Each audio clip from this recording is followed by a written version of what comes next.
कार्तिक मास की गणेश चौथ व्रत कथा। श्री पार्वती जी ने पूछा कि हे वत्स, उत्तम मास कार्तिक में चतुर्थी को कौन सा व्रत करना चाहिए। श्री गणेश जी ने कहा कि हे जननी, इस दिन विकट नामक गणेश जी का पूजन करना चाहिए। इस दिन उदय होते हुए चंद्रमा को श्रद्धापूर्वक अर्घ्य देकर भोजन करना चाहिए।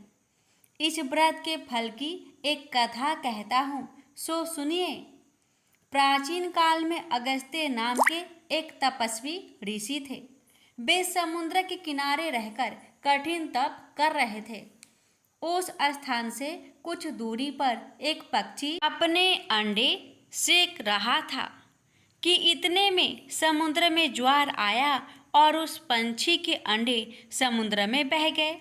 पंछी को समुद्र पर बड़ा क्रोध आया और उसने समुद्र को सुखाने की प्रतिज्ञा कर ली। वह अपनी चोंच से समुद्र का जल भर भर कर बाहर डालने लगा। बरसों तक ऐसा करने पर भी जब समुद्र का जल नहीं सूखा तो उसने दुखी मन से अगस्त्य ऋषि के पास जाकर प्रार्थना की कि आप अपने तपोबल से इस समुद्र को सुखा दे, क्योंकि इसने मेरे अंडे को नष्ट किया है। महर्षि ने जल को सुखाने का वचन दे दिया। समुद्र को सुखाने की चिंता करते हुए उन्होंने श्री गणेश जी का स्मरण करके कार्तिक मास की संकट चतुर्थी का व्रत श्रद्धा के साथ 3 महीने तक किया। महर्षि अगस्त्य के व्रत से श्री गणेश जी प्रसन्न हो गए और वर दिया कि तुम्हारे 3 आचमन करते ही समुद्र सूख जाएगा। महर्षि अगस्त्य ने ऐसा ही किया और समुद्र सूख गया। इस व्रत के प्रभाव से अर्जुन ने भी अपने शत्रुओं पर विजय पाई थी। श्री गणेश जी से यह कथा सुनकर श्री पार्वती जी बड़ी आनंदित हुई। श्री कृष्ण जी बोले कि हे धर्मराज, तुम भी इस उत्तम व्रत को करो जिससे तुम्हारे मनोरथ पूरे हो। श्री कृष्ण जी के इस प्रकार आज्ञा पाकर धर्मराज ने कार्तिक मास की संकट चतुर्थी का व्रत किया, जिसके प्रभाव से उन्हें अपना खोया हुआ राज्य पुनः प्राप्त हुआ। प्रेम से बोलिए गणेश भगवान जी की जय। एक पौराणिक कथा के अनुसार एक बार नारद जी सत्यलोक में गए थे। वहां उन्होंने ब्रह्मा जी से पूछा कि प्रभु, सबसे सरल उपासना किस देवता की है। ब्रह्मा जी बोले, देव ऋषि, ऐसा ही प्रश्न एक बार पार्वती ने भगवान शंकर से किया था।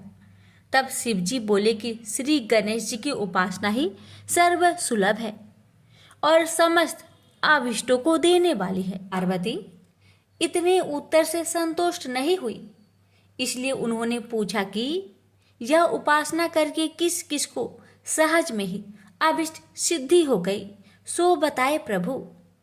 शिव जी बोले कि हे प्रिय, द्वापर युग में सुदामा नामक एक अति दरिद्र, सदाचारी एवं विद्वान ब्राह्मण था। वह आर्थिक संकट से बहुत ही दुखी रहता था। एक दिन उसकी पत्नी ने उससे निवेदन किया कि प्राणनाथ, आप व्यर्थ ही इतना कष्ट क्यों उठा रहे हो। भगवान त्रिलोकीनाथ आपके बाल सखा है, आप उनके पास जाइए, आपकी दरिद्रता अवश्य ही दूर कर देंगे। मुझे ऐसा विश्वास है।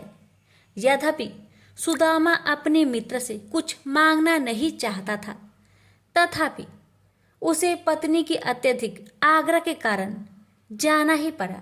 पत्नी ने थोड़े से टंडुल मैले चिथड़े में बांधकर उपहार के स्वरूप में दे दिए। बेचारा सुदामा मार्ग पार करते हुए किसी प्रकार द्वारिकापुरी पहुंचा, किंतु राजभवन के द्वारपालों ने उसे भीतर नहीं जाने दिया। सुदामा ने अपनी मित्रता की बात बताई तो वह हंसने लगे, किंतु बहुत आग्रह करने पर उन्हें दया आ गई। एक द्वारपाल ने द्वारिकाधीश से जाकर कहा, प्रभु, कोई सुदामा नाम का दरिद्र ब्राह्मण द्वार पर खड़ा है, जो कि वह स्वयं अपने आप को आपका बाल सखा बताता है और आपसे मिलना चाहता है। सुदामा का नाम सुनते ही भगवान दौड़े आए और सुदामा से गले मिलकर उसे भीतर ले गए। सभी आबाक देखते रह गए। राजभवन में सुदामा का बड़ा भव्य स्वागत हुआ। दोनों मित्र बड़े प्रेम से पुरानी बातें कर रहे थे। तभी उन्होंने सुदामा के हाथ की पोटली देख ली। सुदामा उसे छिपाने लगा तो भगवान ने उसे झटपट खोला और कुछ चावल खाकर बोले कि यह तो बड़े स्वादिष्ट है मित्र, ऐसे अमृतम पदार्थ को मुझसे छिपाते हो। शायद भाभी ने भेजे हैं। लगता है अब भी तुम्हारी आदत गई नहीं है। फिर दोनों ओर से कुशल प्रश्न हुआ। सुदामा ने सर्व कुशल बताते हुए अपनी दरिद्रता की बात कही, जिसे सुनकर श्री कृष्ण ने पूछा कि मित्र, तुम गणेश्वर की पूजा करते हो क्या? यदि उन प्रभु को प्रसन्न कर लो तो सभी कामनाएं पूर्ण हो जाएगी। सुदामा ने पूछा कि यह गणेश्वर कौन है, इनकी पूजा का विधान क्या है? तब भगवान बोले कि गणेश्वर उन परम ब्रह्मा परमात्मा का ही नाम है, जो अनादि अनंत सर्वस्वर एवं परम पूजनीय है। ब्रह्मा विष्णु और शिव भी उन्हीं के अनुशासन पर रहकर सृष्टि की रचना, पालन और लय करते हैं। वे ही प्रभु एकमात्र उपासनीय एवं सर्व कामदाता है। समस्त देवता, ऋषि मुनि एवं वेदज्ञ ब्राह्मण उन्हीं गणेश जी की उपासना में सदैव लगे रहते हैं। तुम भी उन्हीं का पूजन और व्रत करो। सुदामा ने पूछा कि गणेश जी का व्रत कब करना चाहिए, उनके ध्यान, पूजन, वृंदावन को कैसे किया जाता है, ये भी कहिए। कृष्ण बोले कि हे सखा, तुम इनका व्रत किसी भी मास की चतुर्थी में कर सकते हो अथवा बैसाखी पूर्णिमा, कार्तिकी पूर्णिमा या अन्य किसी पुण्य अवसर पर करो। यदि मंगल, शुक्र या रविवार के दिन करो तो भी शुभ है। प्रातःकाल स्नान आदि से निवृत्त होकर व्रत का संकल्प लेना चाहिए। फिर तिल और आंवले के चूर्ण का उपटन लगाकर पुनः स्नान करें। एक स्नान प्रदोष काल में और भी कर ले तो अति उत्तम माना जाता है। स्नान के पश्चात स्वास्तिक वाचन, पुण्य वाचन एवं नव ग्रहों का पूजन करें। धरती को गोबर से लिपकर चौक पूरे और चौकी रखकर उस पर कलश स्थापना करें। फिर गणेश जी की धातु की या मिट्टी की मूर्ति स्थापित कर षोडशोपचार से पूजन करें। नैवेद्य में उत्तम घृत आदि के साथ निर्मित मोदक रखें। यदि यह संभव ना हो तो समस्त उपचार मानसिक भी हो सकते हैं। हे मित्र, भावना सर्वोपरि है, इसलिए पूजन में भक्ति भाव भी विशेष फलदायक होता है। यदि श्रद्धा हो तो पूजन कार्य संपन्न होने पर ब्राह्मणों को भोजन कराए और यथाशक्ति दक्षिणा दे। सबके अंत में अपने परिवारजनों एवं पत्नी, पुत्र आदि के साथ बैठकर स्वयं भोजन करे। यह व्रत का विधान तुम्हें मैंने बता दिया है। मामा ने पूछा कि इस व्रत को पहले किसने किया था? तब श्री कृष्ण ने इसके उत्तर में कहा कि एक बार प्रलय के पश्चात सृष्टि की उत्पत्ति होनी थी, परंतु ब्रह्मा जी को अनेक विघ्नों का सामना करना पड़ा। तब ब्रह्मा जी ने गणपति का ही पूजन किया और उनसे शक्ति प्राप्त करके सृष्टि रचना का कार्य संपन्न किया। हे सखा, मुझे भी दुष्ट दलन करके धर्म संस्थापनार्थ अवतार लेने की शक्ति उन्हीं गणाधीश्वर से प्राप्त हुई है। मैं तो प्रति शुक्रवार में गणेश जी का व्रत किया करता हूँ। यह सुनकर सुदामा बड़ा प्रसन्न हुआ और उसने यथाचित वृत्ति से प्राप्त होने वाले द्रव्य से वही गणेश जी का पूजन संकल्प किया और श्री कृष्ण का परामर्श से उन्हीं के साथ आराधन कर प्रसाद ग्रहण किया। फिर उसने भगवान से घर जाने की अनुमति मांगी। जब सुदामा जाने लगा तब श्री कृष्ण उसे बहुत दूर तक पहुंचाने गए। फिर सुदामा के आग्रह से अपने भवन लौट आए। उधर सुदामा अपने घर को शीघ्रता से चल पड़ा। तभी मार्ग में मणि नामक एक धनी व्यापारी से उसकी भेंट हुई। रात्रि में सुदामा जहाँ ठहरा था वही व्यापारी भी आ ठहरा, किंतु जब वह प्रगाढ़ निद्रा में था तब चोरों ने उसका सारा धन चुरा लिया। जब उसकी आँख खुली तब उसने संकल्प किया कि यदि गया हुआ धन मिल जाए तो उसका आधा भाग ब्राह्मण को दान कर देगा। उसने ऐसा निश्चय किया ही था कि उसे एक संदूक कुछ ही दूर पर पड़ा दिखाई दिया। दौड़कर उसने संदूक उठाया तो उसे रत्न आदि से भरा पाया। उसने प्रसन्न होकर संदूक का आधा धन सुदामा को दान कर दिया। सुदामा को बड़ी प्रसन्नता हुई और उसने उस धनिक के साथ धनाध्यक्ष का वही पूजन किया। संध्या काल में जब पूजन कार्य संपन्न हो गया तब सुदामा को भगवान गणेश्वर के साक्षात दर्शन हुए। सुदामा ने भक्ति पूर्वक उनके चरण पकड़ लिए और स्तवन करने लगा।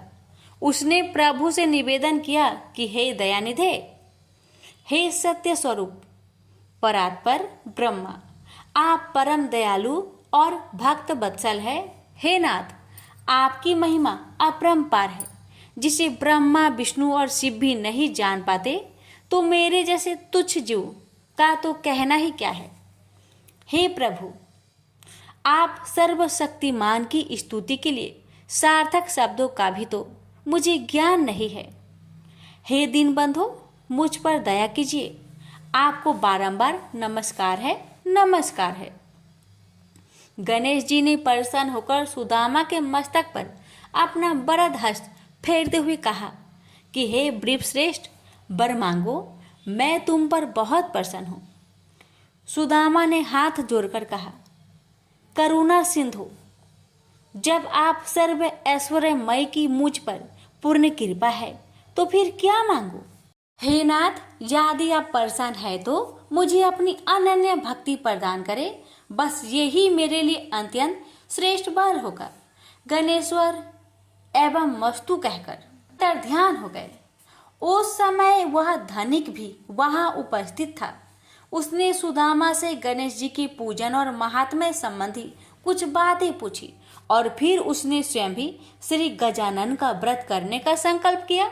सुदामा पर भगवान गणाध्यक्ष की बड़ी महती कृपा हुई। सुदामा वहां से चलकर अपने घर पहुंचा तो यह देखकर अत्यंत विस्मय करने लगा, वहां कहीं भी उसकी पर्णकुटी नहीं है।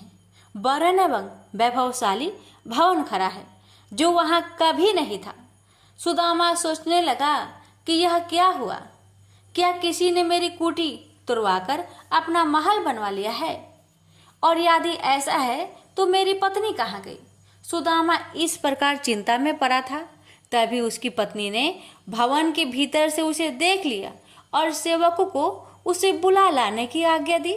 जब सुदामा भीतर गया तो उसकी पत्नी ने कहा कि हे नाथ, रात में मैं अपनी पूर्ण कोटि में सोई हुई थी और प्रातः आँख खोलने पर अपने को इस राजसी भवन में पाया। मुझे आश्चर्य है कि यह सब क्या हो गया। इतने दास दासी भी न जाने कहाँ से आ गए हैं। तब सुदामा ने भगवान गणेश जी के प्रसन्न होने का समस्त वृत्तांत अधोपांत सुना दिया। फिर तो वे प्रतिमासी गणेश जी का पूजन करने लगे तथा यह सर्व सुख भोगकर अंत में गणेश लोक को प्राप्त हुए। प्रेम से बोलिए गजानंद भगवान की जय। 12 महीने सुनी जाने वाली चौथ माता की व्रत कथा। एक नगर में एक बूढ़ी माँ रहती थी। वह अपने बेटे की सलामती के लिए 12 महीनों की चौथ का व्रत करती थी। हर चौथ को पंसारे से थोड़ा सा गुड़ और घी लाकर 4 लड्डू बनाती, एक बेटे को देती, एक से पूजा करती, एक हथकार के लिए निकालती और एक चांद उगने पर खुद खा लेती थी। एक बार उसका बेटा ताई से मिलने गया। ताई ने बैसाखी चौथ का व्रत रखा था। ताई से पूछा, माँ तो 12 चौथ करती है। ताई बोली, तेरी माँ तेरी कमाई से तरमाल खाने के लिए 12 चौथ करती है। तू परदेश जाए तो वह एक भी चौथ नहीं करेगी। लड़के को लगा ताई सच कह रही है। घर आकर माँ से कहा, मैं परदेश जा रहा हूँ। यहाँ तू मेरी कमाई खाने पीने में ही उड़ा देती है। माँ ने समझाकर रोकना चाहा, पर बेटा नहीं माना। माँ ने उसे साथ ले जाने के लिए चौथ माता के आंखें दिए और कहा, मुसीबत में ये आंखें तेरी मदद करेगी। वह आंखें लेकर रवाना हो गया। घूमते हुए एक नगर में पहुंचा। उसने देखा एक बूढ़ी माँ रोते जा रही थी और पुआ बनाते जा रही थी। उसने कारण पूछा तो बूढ़ी माई ने कहा, बेटा, इस नगर की पहाड़ी पर एक दैत्य रहता है।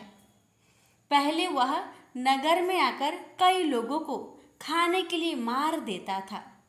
अब राजा हर घर से एक आदमी दैत्य के पास भेजता है और आज मेरे बेटे की बारी है, इसलिए रो रही हूँ और उसी के लिए पुए बना रही हूँ। वह बोला, तू पुए मुझे खिला दे, तेरे बेटे की जगह मैं चला जाता हूँ। बूढ़ी माँ ने खीर पुए उसे खिला दिए। खा पीकर वह सो गया। रात को राजा के सैनिक आए तो बूढ़ी माँ ने उसे भेज दिया। दैत्य के सामने पहुंचने पर उसने चौथ माता के आंखें दैत्य की तरफ फेंककर कहा, हे चौथ माता, यदि मेरी माँ मेरी सलामती के लिए व्रत करती है तो दैत्य का सिर कटकर गिर जाए। तुरंत दैत्य का सिर कटकर गिर गया। लड़का वापस आ गया। राजा ने उसे उपहार देकर विदा किया। चलते हुए एक दूसरे राजा के नगर में पहुंचा। इस राज्य में आवा तभी पकता था जब एक इंसान की बलि दी जाती थी। सिपाहियों ने उसे पकड़कर आवे में चुन दिया। लड़के ने आंखें आवे में डाले और कहा, हे चौथ माता, यदि मेरी माँ मेरी सलामती के लिए व्रत करती है तो आवा मेरी बलि लिए बिना ही झट से पक जाए। आवा तुरंत पक गया। आवे में से मिट्टी की जगह सोने चांदी के बर्तन निकले। अंदर से लड़का बोला, बर्तन धीरे धीरे निकालना, मुझे लग न जाए। राजा ने उसे निकलवाया और पूछा, इस आवे से तुम बच कैसे गए? लड़के ने बताया कि उसकी माँ चौथ माता का व्रत करती है, व्रत के कारण ही वह बच पाया है। राजा को विश्वास नहीं हुआ। उसने एक चांदी की सुराही मंगवाई और कहा कि सुराही की नली से निकलकर दिखाओ, तभी मुझे विश्वास होगा। लड़के ने चौथ माता को याद करके आंखें सुराही में डाले और कहा, मैं भंवरा बनूं, सुराही से निकलूं। लड़का भंवरा बनकर सुराही से निकल गया। राजा ने खुश होकर राजकुमारी की शादी उसके साथ करवाई और सभी लोगों को चौथ माता का व्रत करने को कहा। उसे माँ की याद आई। उसने राजा के पास जाकर खुद के नगर जाने की इच्छा जाहिर की। राजा ने रथ, घोड़ा, हाथी और खूब सारा दान दहेज देकर उन्हें विदा किया। चौथ के दिन अपने नगर पहुंचा। वह अकेला पंसारी के यहाँ माँ का इंतजार करने लगा। सोचा चौथ है तो माँ यहाँ जरूर आएगी। थोड़ी देर बाद लकड़ी टेकती हुई माँ आती दिखी। बेटा माँ के चरणों में गिर पड़ा। कहा, माँ, मैं तेरा बेटा हूँ, मुझे माफ़ कर दो। माँ ने उसे गले से लगा लिया। लोग चौथ माता की जय जयकार करने लगे। उस नगर के सभी लोग चौथ माता का व्रत करने लगे। हे चौथ माता, जैसे बूढ़ी माँ और उसके बेटे की सहायता की, वैसे हमारी भी करना। कहानी कहने और सुनने वाले पर कृपा करना। बोलिए चौथ माता की जय हो। एक बार विनायक जी छोटे बालक के रूप में चिमटी में चावल और चमचे में दूध लेकर निकले। वो हर किसी से कह रहे थे कि कोई मेरे लिए खीर बना दो, कोई मेरे लिए खीर बना दो। मगर किसी ने भी विनायक जी के लिए खीर नहीं बनाया। कुछ दूर चलते चलते कुछ आगे बढ़ने पर विनायक जी को एक बूढ़ी माई बैठी मिली। विनायक जी बूढ़ी माई के पास जाकर बोले, कोई मेरे लिए खीर बना दो, कोई मेरे लिए खीर बना दो। तो बूढ़ी माई ने कहा, बेटा ला, मैं तेरे लिए खीर बना देती हूँ। तब विनायक जी ने बूढ़ी माई से कहा, माँ बर्तन लेकर आओ और घर का सबसे बड़ा बर्तन को ही लेकर आना। तब बूढ़ी माई ने सोचा, ये तो बच्चा है, बच्चे का मन रखने के लिए बड़ा बर्तन लेकर चली आती हूँ। इतना सोचकर बूढ़ी माई अपने घर में जाकर घर के सबसे बड़े बर्तन को लेकर बाहर आती है और विनायक जी के सामने रख देती है। अब विनायक जी अपने चम्मच में से दूध को उस बर्तन में डालते जाते हैं। बर्तन भरते जाता है। बर्तन एक चम्मच दूध से पूरा भर गया, फिर भी दूध चम्मच में भरा ही रह गया। बूढ़ी माई घर के सारे बर्तन को लाकर बाहर रख दी। सारे बर्तन दूध और चावल से भर गए। अब विनायक जी बूढ़ी माई से कहते हैं, माँ तुम खीर बनाओ, मैं नहाकर आता हूँ, फिर खीर को खा लूंगा। जब बूढ़ी माई ने बड़े प्यार से खीर को तैयार किया तो बूढ़ी माई के पोते और पोती खीर खाने के लिए रोने लगे। तब बूढ़ी माई अपने आंखें को बंद करके विनायक जी का नाम लेकर चूल्हे में थोड़ा सा खीर को डाल दिया और कहने लगी, विनायक जी आपका भोग लगे। इतना करने के बाद बूढ़ी माई ने अपने पोते पोती को कटोरी भर भर कर खीर खाने को दे दिया। अब तो ऊपर छत पे बैठी पड़ोसन ने बूढ़ी माई को ये सब करते देख लिया। अब तो बूढ़ी माई ने सोचा, इस पड़ोसन को भी कटोरा भरकर खीर दे देना ही पड़ेगा, वरना ये किसी से चुगली कर देगी। इतना सोचकर बूढ़ी माई ने उसे भी एक कटोरा खीर हाथों में थमा दिया।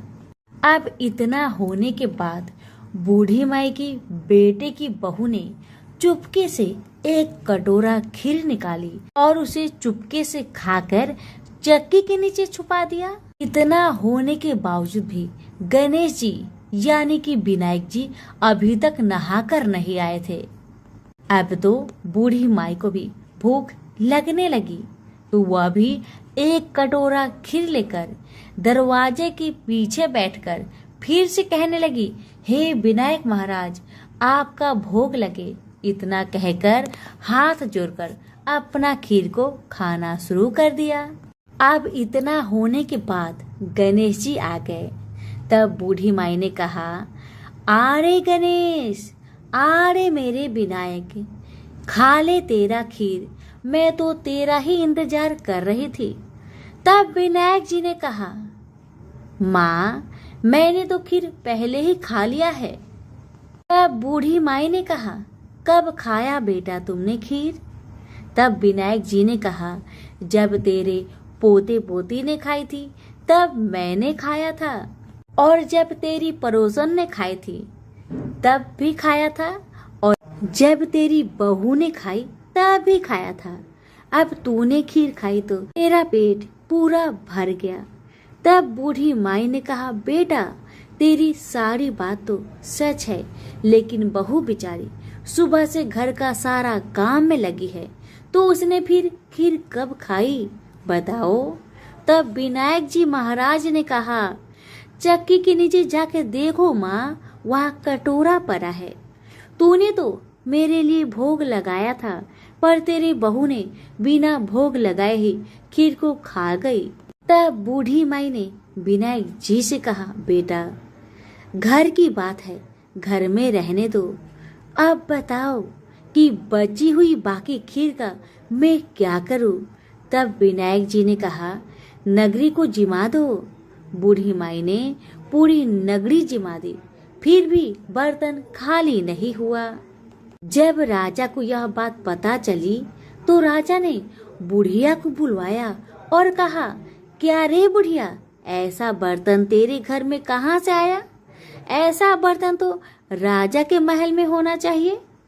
बुढ़िया ने कहा, राजा जी इस बर्तन को आप ही रख लो। राजा जी ने महल में बर्तन को मंगवा लिया और बर्तन को महल में लाते ही सारे खीर, कीड़े मकोड़े, बिच्छू, ककले बन गए और बहुत दुर्गंध आने लगी।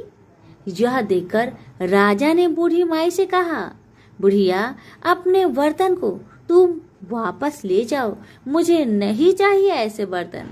बूढ़ी माई ने कहा, ठीक है महाराज, जैसा आप कहे, लेकिन ये तो बर्तन मुझे मेरे विनायक जी ने दिया है। बुढ़िया माई ने बर्तन वापस लिया। बूढ़ी माई के बर्तन वापस लेते ही फिर से वह बर्तन खीर से भर गया और सुगंधित खुशबू आने लगी। बूढ़ी माई घर आकर विनायक जी से कहने लगी, हे विनायक महाराज, बर्तन में बचे हुए खीर को मैं क्या करूं? तब विनायक जी ने कहा, बची हुई खीर को झोपड़ी के कोने में खरा खोद कर डाल दो। उसी जगह सुबह जब तुम उठकर खोदोगी तो धन के 2 चारे मिलेंगे। ऐसा कहकर विनायक महाराज अंतर ध्यान हो गए और जाने से पहले विनायक महाराज ने बूढ़ी माई की झोपड़ी में लात मारकर चले गए। वैसे ही बूढ़ी माई की झोपड़ी तो महल में बदल गया। सुबह बहू ने फावड़ा लेकर पूरे घर को खोद डाला, लेकिन कुछ मिला ही नहीं। तो बहू ने सासू माँ से कहने लगी, सासू माँ, तेरे विनायक जी तो झूठे हैं। सासू माँ कहने लगी, नहीं नहीं, मेरे विनायक जी तो झूठा नहीं है, ला मैं देखती हूँ।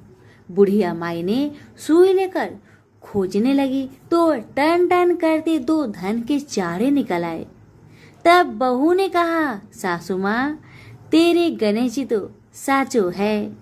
सासू माँ ने अपने बहू से कहा, विनायक जी तो भाव नाव के भूखे हैं। हे विनायक जी महाराज, हे गजानंद, हे गणेश जी महाराज, जैसे आपने बूढ़ी माई को दिया वैसे सबको देना। विनायक जी की कहानी कहने वाले, हुक्कारे भरने वाले और आसपास के सभी सुनने वाले सबको देना। तो सभी प्रेम से बोले, विनायक महाराज की जय।